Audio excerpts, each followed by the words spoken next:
Well, welcome to the very first episode of season 4 of the Entrepreneurial Clinician podcast. Whew, this episode has been really hard for me to record, but here we are. I'm ready to go. I'm going to share with you. So let's get on with it. Now, before I do, I want to acknowledge the traditional custodians of the land on which I come to you today. I come to you from the Blue Mountains, from the Darug Nation with the Darug peoples. And I want to pay my respects to the people. Oh, that's all terrible. We're going to stop that and we're going to do it again. All right, Jen, we're just going to do that bit again. Okay. So before we get started, I really want to acknowledge the traditional custodians of the land that I find myself talking to you from today here in the Blue Mountains of Australia, the land of the Darug people. I pay my respects to their elders past, present and emerging, and I want to pay my respects to all Aboriginal, Torres Strait Islanders and First Nations people who may be listening or watching this podcast today or anytime into the future. Thank you so much for the gift that you have given us with the land that you allow us to live on. Now, back to season 4 of the Entrepreneurial Clinician podcast. Today's episode, I'm going to explain to you how we got here or how I got here. So there's been a bit of a change in my life, and this kind of all started back in 2020, which was the year of COVID and cancer for me. So the world was dealing with COVID. While the world was dealing with COVID, my husband was dealing with cancer. And then on the 14th of February, 2020, I was diagnosed with bilateral breast cancer. So there's a lot of information around about that. But needless to say, it was a horrible time. I'm just going to put that. There's a whole vlog series I've done that called Breast Cancer and Me. I don't have any evidence of cancer now. My husband's first cancer's gone. We have another cancer to contend with. It's okay. It's not going to kill him anytime soon. But it's been a really, really big, difficult, awkward, horrible thing to deal with. But during that time of cancer and COVID, I had the opportunity to witness the world. While I was going through my own treatment, I saw what was expected of health professionals. I saw how we just dug deep and how we just got on and wanted to help everybody, and how our community really did have these incredible expectations of us that we would know what to do. But yet every single one of us as a health professional was going, what the hell? What on earth?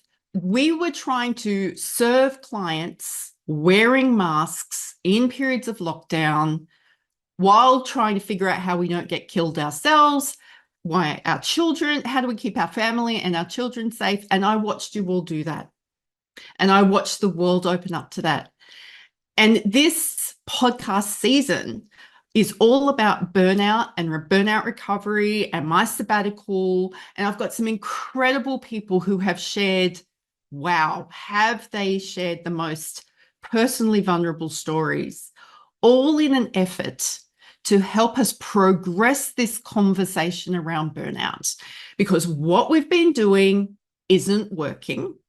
And as you will learn as these episodes come to air, is blaming the victims is not sustainable. And I say that with quite intensity and quite deliberately. We all have a part to play in keeping ourselves healthy enough to do this work. So I want to explain to you where this has come from for me today and give you some context and some understanding about how I arrived at the need and the desire to finance this project, because you'll understand why it is now a personal financing, and help you understand why you need to take notice of every single one of these episodes. Now, there will be times in these episodes where you will feel uncomfortable. There will be discussions around self-harm. There will be discussions around COVID. There will be discussions around mental health. So in full disclosure, I need you to practice the discernment that you practice every time you meet a client listening to these podcast episodes. So in this podcast episode, I lightly touch on my own desires to end my life, but it's a very, very short conversation because it was a very, very short thing that went on in my life, but it's very real. So in 2023, this is now being recorded in September of 2024. So I want to cast my mind back to the middle of 2023. And I was still feeling so unwell. So the outcome of cancer treatment for me means that I'm cancer free, but I am left trying to heal from cancer treatment. And I have been living with uncontrolled, treatment resistant, chronic migraine of up to 19 migraine episodes a month since treatment. It actually started when I took a drug. I had an allergic reaction to one of the cancer drugs, and it's tripped me into this migraine experience. I had all sorts of shame about this. I've only just started talking about it because I was very, very open about my cancer experience, very vulnerable and very raw about that, because I really wanted to create an environment where people could learn from my experience.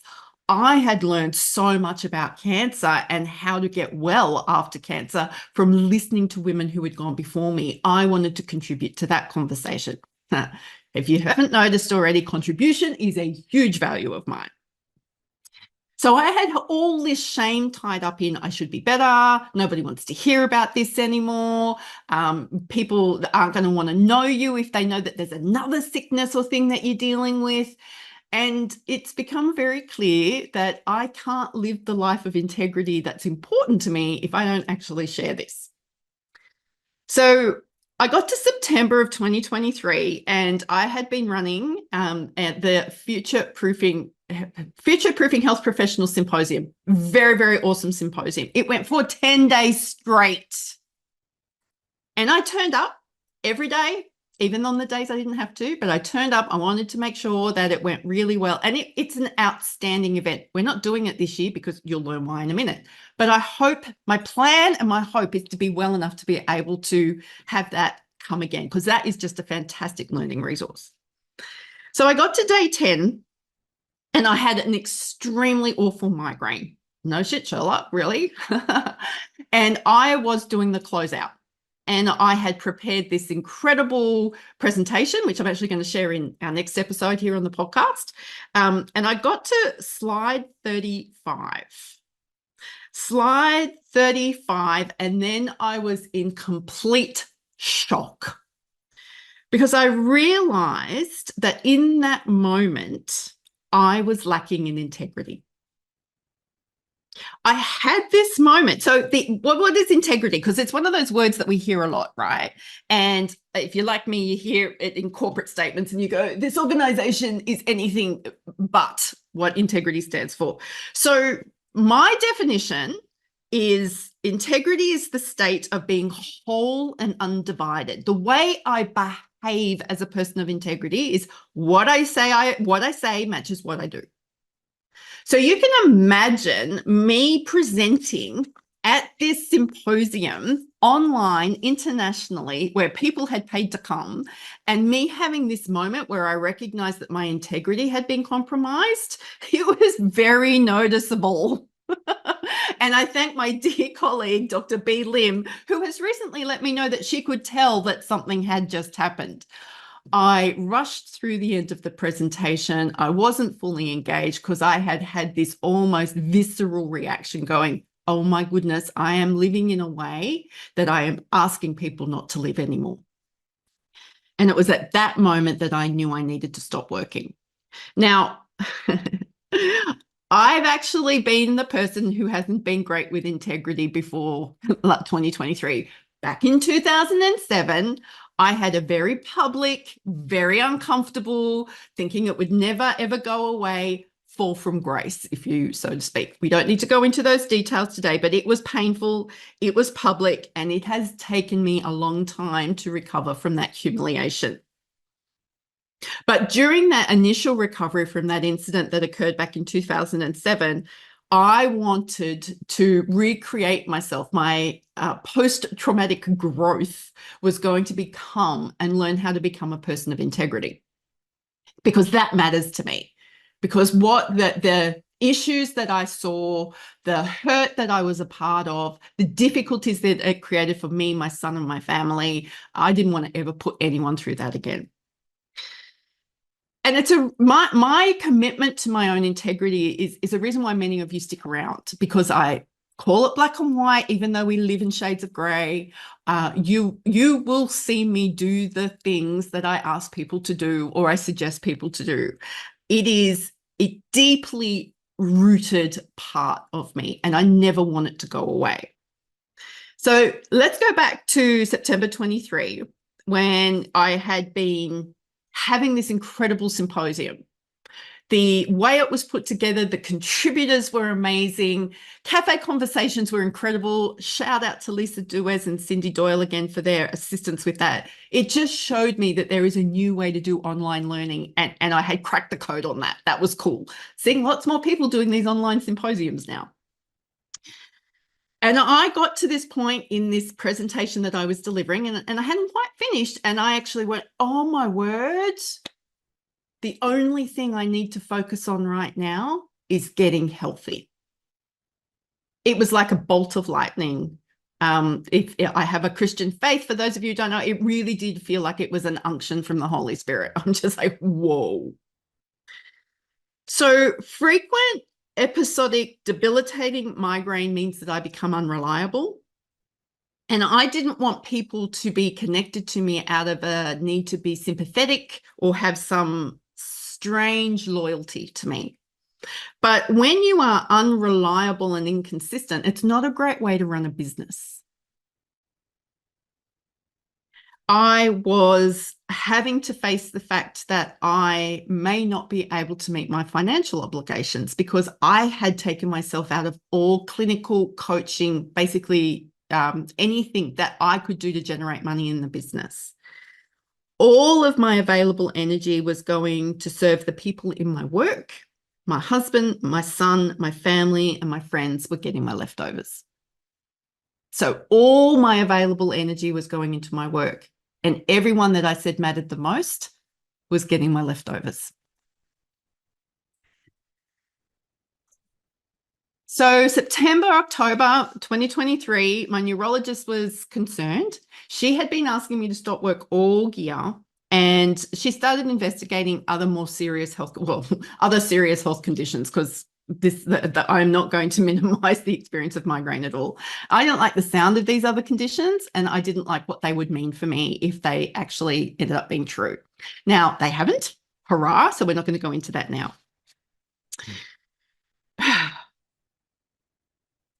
So at this point in time, my neurologist was actually saying, Jo, I think you're incredibly burnt out by all the treatment that you've had. Now, I resisted this conversation because in all the research that I had done back from 1972, when burnout was first talked about, yes, people, it's been around for as long as I've been alive. I was like, no. Burnout is about a relationship you have with your work. Burnout is a work-orientated difficulty. And she looked at me and she went, do you really think that's true in this day and age? And of course, I argued with her because I like to be right. She likes to be right. And we just agreed to disagree. But I'm wrong. Work since COVID and possibly before for health professionals is all invasive. It is all encompassing. It is everywhere, which is why now in Australia, we have laws that say an employer cannot expect an employee to respond to an email outside of normal working hours. We have laws. If you are doing that as an employer in Australia, you can receive fines in relation to both industrial relations and work health and safety legislation. 2 lots of legislation, which means 2 regulatory authorities, which means you're probably going to get fined more than once. And I was been trying to work this out, going, but I haven't been working. So how can I be burnt out? And it's because my treatment became my work. So anything that starts to feel like I'm pushing mud up a hill, I've toned down my language there for those with littlies in the car. Anything that makes me feel like I am on a hamster wheel, anything that leads me to a place of feeling hopeless and like nothing can change, I have learned have very, very strong indicators of burnout for me. Now, they're not going to be the same for everyone, as we're going to listen to in this entire season. And it was recently described to me like this, like burnout, it will affect you at work, but it affects your whole life. And somebody beautifully shared this illustration with me. I was drowning. My head would frequently slip under the water, but I was pushing all the other people around me up so they could breathe. If there was a child in a body of water and they get scared, you become the thing that they climb onto, and they often push your head underwater. Have you ever noticed that? Which means I have stopped breathing. So this led me to start to consider taking a sabbatical. Now, I've also had the joy of working on Yolanda Harper's book about sabbatical, and she is one of the guests in this season. So it helped me to go, this is normal, this is okay, this is an appropriate response to this hideous situation I find myself. So I set about getting my business ready to start my sabbatical, which was going to be 3 months, on the 1st of December 2023. 4 days before the 1st of December 2023, my business manager unexpectedly quit, and that was hard. But then my beautiful husband stepped in and he said, whatever we need to do. So I chose to keep my business going because I wanted to get to this end point of this, whatever's going on for me, and have choice. Freedom is another huge value of mine, and freedom to me is having the freedom to choose. I was also very conscious of the consultants that I had in my business, of the clients that we were serving, and the customers we were supporting. But I just knew that there wasn't enough of me to give. Now, my Purple Co team were exceptional through this time.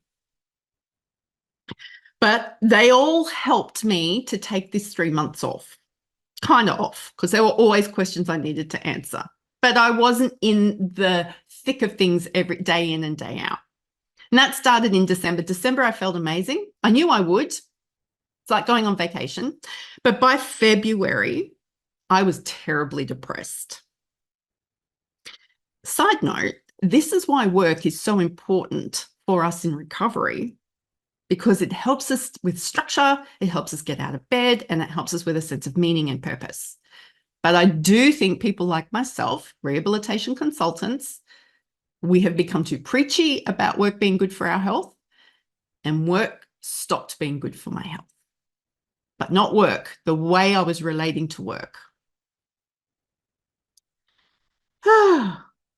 So me being depressed, me hoping Jesus would take me home on a daily basis, started to make me concerned about my ability to leave my business, care for my consultants, care for the clients. So I resolved that that part of the business needed to go. It was the most financially draining. It was the most, it required a lot of labor. And there were lots of infrastructure costs that were associated with the private practice or individual client part of my business. So I had someone randomly, because it was very random, the day after my business manager quit, reach out to me. She's a beautiful woman. She didn't know this had gone on, and say, Jo, I'm really concerned about you sending us all this extra work, and what's going on? How can I help you? And that conversation resulted in Teresa Tran of Skilled Health acquiring the individual rehabilitation part of Purple Co. Hence why I don't have a private practice that financially supports this podcast anymore. So we've been working together on the transition since March this year, and it's gone so well. I cannot thank Teresa and her team enough for looking after our clients, for looking after my customers, and for looking after my consultants. She took them all. That's huge. And I get to keep my fingers in the pie a little bit, offering some strategic advice every so often, which I enjoy. Whew.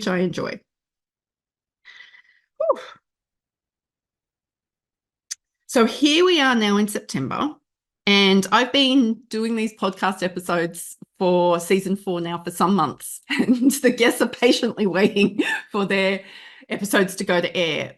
But this is what pacing looks like for me. I've done what I can when I can, because I refuse these days to turn up when I have a migraine, because I have pushed through those things and that does not serve me well.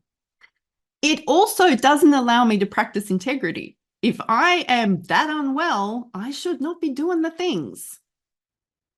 So this is how I am learning now to live my values. And this all started from me looking at that slide in that presentation, which I'll share with you next week, that undid me. Now, for those of you who might be interested, the amount of migraine actually hasn't changed in any of this time, but my ability to cope with myself has changed. It has improved. So I'm going to take a sip of coffee. You're going to take a big deep breath before we get going on the next part of this podcast episode.